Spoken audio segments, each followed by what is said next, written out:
Sevgim hiç utancı olamaz. Sen sevgi hiç kurtaramaz.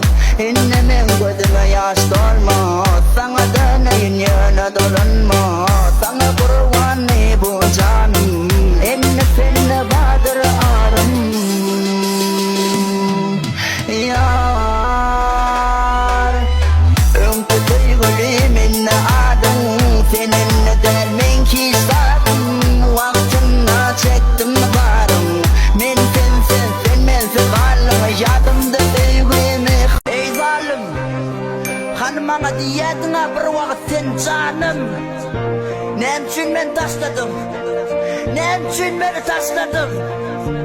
Senem taşlım, senem yan, senem ağlı menyalı, senem menyalı ağlığın ey zalim. Bu şarkım sana dinle.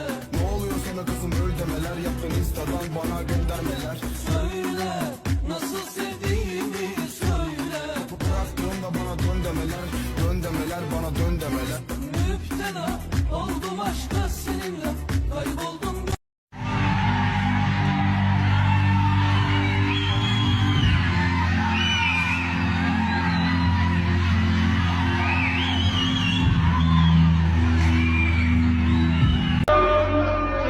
Koyun çıkanım.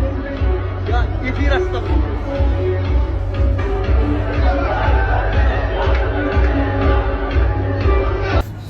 Yankı aldı konular.